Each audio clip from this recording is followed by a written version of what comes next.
You win the NBA draft lottery, you got the first pick in the draft. Goddamn Celtics. Got to be more careful. In 29 playoff games against the Celtics, LeBron James' teams are 17-12.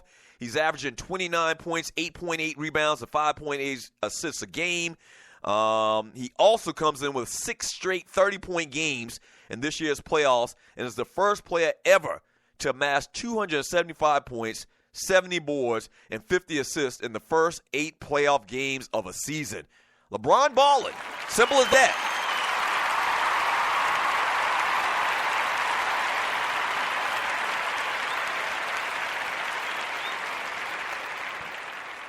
The Cavs won the season series with the Celtics 3-1, winning both games and splitting the game in Boston.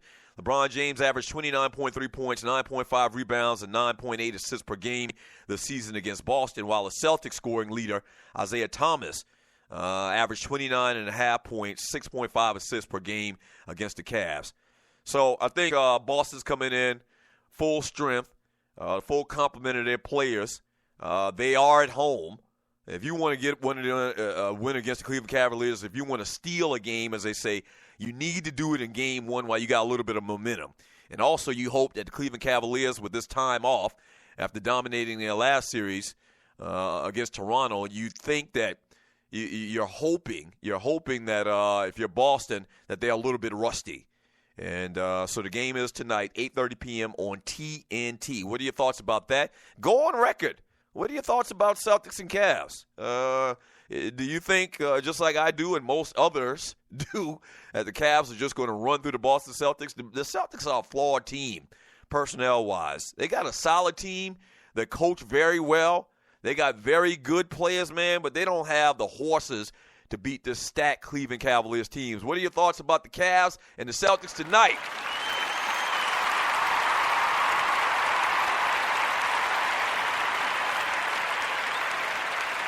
From, good Lord. Let me take a look at my man B. Jones's profile pic. Shut up. I like profile pics. Yeah, very nice, B. Jones. Give it is. Yes, sir. B. Jones says they blew the series on Sunday. Man, if they would have won that game on Sunday, this would be a totally different conversation that we're having today talking about the Spurs. If they had won that game on Sunday and got destroyed last night, just like it happened last night, it'd still be one game apiece. Yeah, still be one game apiece. And then you get Kawhi Leonard back for Game 3, and I think Game 3 they will be in San Antonio. So, yeah, I mean, wow, you talk about an opportunity. It's almost as bad. No, it ain't as bad. The Falcons in the Super Bowl giving up a 25-point lead. Was it 25? No. Or was it a 28-point lead for the Falcons in the third quarter? Nah, that's still worse because that was a Super Bowl. Yeah, that was a Super Bowl. That was the last game of the year. I mean, hell, even in this damn series, it is a series. It's the best out of 7. So you could have a bad night, a horrible night, as a matter of fact, and still turn around and come back in the next game, which they lost last night, and still come back in the series and win a couple of games. So as bad as it was, and I agree with you, they probably blew the series. They put a death knell in the series by, losing a 25-point lead. But, yeah, it's still what happened in the Super Bowl, man. It's still going to hurt for a long, long time. I hate to even bring it up. LD from the D in the chat room on Spreaker.com. The Spurs would be losing even if they were full strength, just not by as much. I agree with that. I mean, I picked Golden State to win the series. But it really, really makes you think about what could have been if punk-ass Zaza Pachulia didn't step under the landing spot of Kawhi Leonard.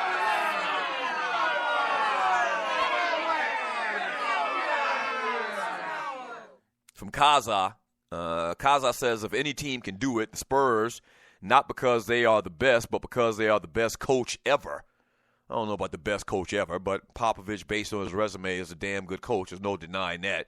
As much as I hate the Spurs, and I'm not really a fan of Popovich and what he gets away as far as the media. I mentioned this yesterday, but yeah, I mean, they got a great system. They've always, played Spurs. This is a way to Spurs play basketball. And bottom line, I guess, in a nutshell, is fundamentally sound. They do all of the right things. They historically have over this Popovich run. From Jam, Exile from NV by Tiff. That's Ninja. That Ninja, you're right, sir. The league is fake. This is worse than WWE. Celtics and Lakers get 1 and 2 in the draft. Tell me if you heard this before. What?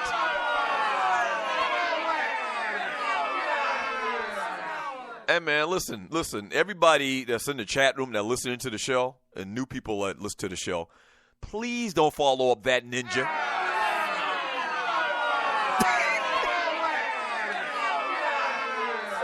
Let me say this. He has a fantastic show. He has a great show, the Underground Railroad Show here on WSME. He does.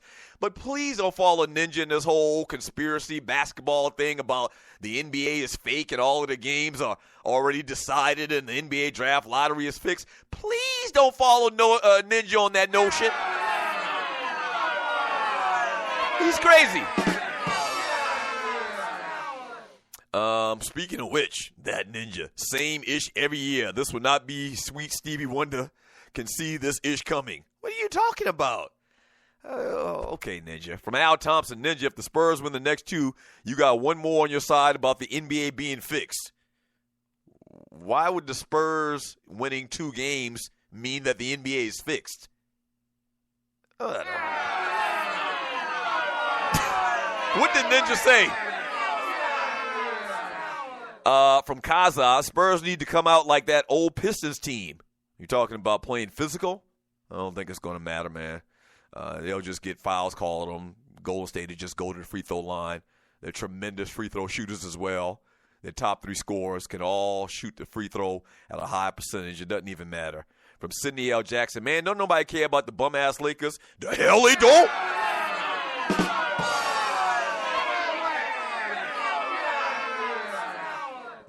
We're going to talk about the Lakers. Ducking and dodging. I don't believe in the power of momentum. It can be taken away in an instant.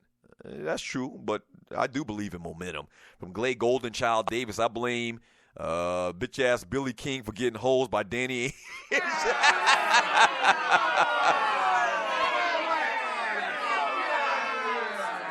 Yeah, what was it, a deal? I can't remember exactly what it was, but Paul Pierce was part of it as well. But the trade that resulted in the Celtics getting the number 1 pick last night was a deal done with the Philadelphia 76ers when Billy King was the GM there. From, who do we have? You're listening to the Doug Stewart Show. No Love, bailiff of Ninjaville. Clay Davis, it is because Simmons is a can't-go-back all-star.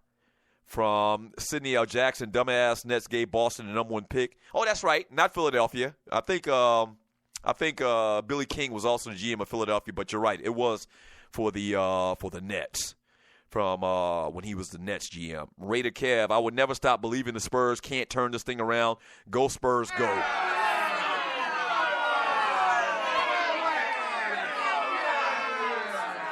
From J. Clyde Censored, he says the fix is in, but y'all say Lonzo Ball sucks, so it shouldn't matter if he goes to the Lakers or not, right? Exactly. Yeah, y'all can keep – matter of fact, you're right, J. Clyde Censored. Just keep talking about how things are fixed or whatever. There's nothing to even debate. Said the same thing when the New York Knicks got Patrick Ewing. I do believe if there was ever a conspiracy, that was it. They had a frozen damn envelope, but there was nothing – last night out of the ordinary. I mean, they had the most chance. They had the second highest chance to get in the top 3. And they actually got one slot better than their percentage said. It's no big deal. You act like they had 3% chance to damn win a pick last night in the top 3.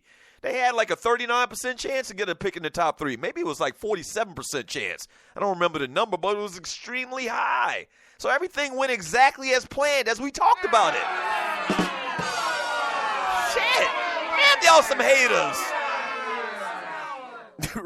Redland, and I really like the fact that Philadelphia 76ers didn't get another number 1 pick to draft somebody who will get hurt in the regular season like they've done seemingly for the last 5 years.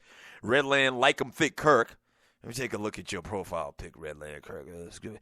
Ooh, you're very thick. Let's give it in. Nice.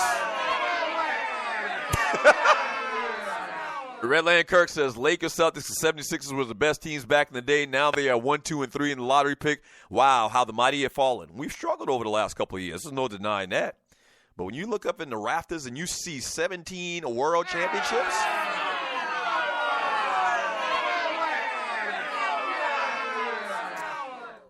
is it 16 or 17? Whatever it is, 16 or 17 world championships, it's fine.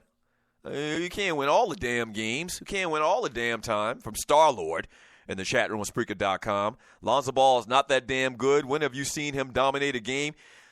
Listen, I've seen a lot of that, and I know a lot of it's hating. A lot of y'all hating on this Lonzo Ball kid. You clearly haven't watched him this year.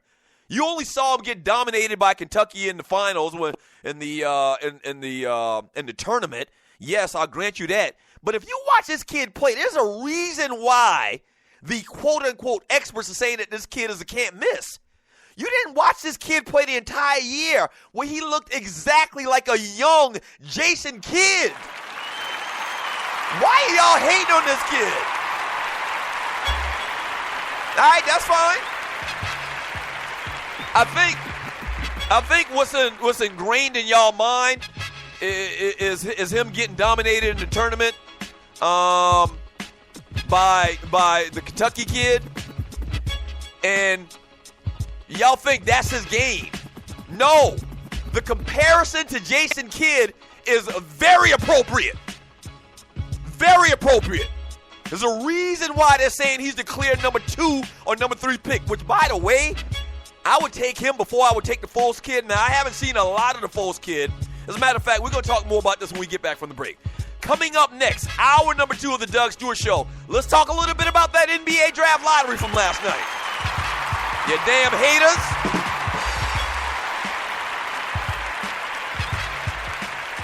Let's talk a little bit about the NBA draft lottery last night.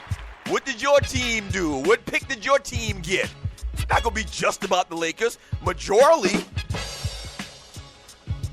But I think y'all sleeping on this Ball kid. He may not turn out. He may not pan out to be this phenomenal player. But there's a lot of indications that he's going to be great. Yeah. Pick up Lonzo. Trade punk-ass D'Angelo Russell or move him to the 2. The Ingram kid at the 3. Julius Randle at the 4. Hell, personally, I would put Larry Nance Jr. at the 5 and try to find, another piece for Mozgov or whatever. I like the Nance kid, but it doesn't seem like that's going to happen. But I don't know. It don't even matter. Gray skies are going to clear up.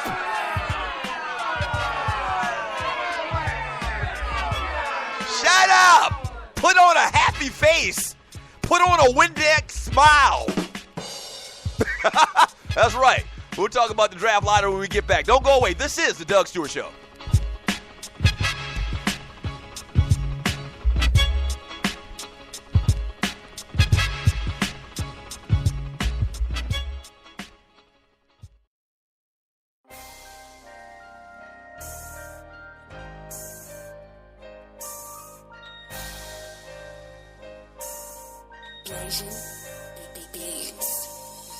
What can I rock on this shit? What can I rock?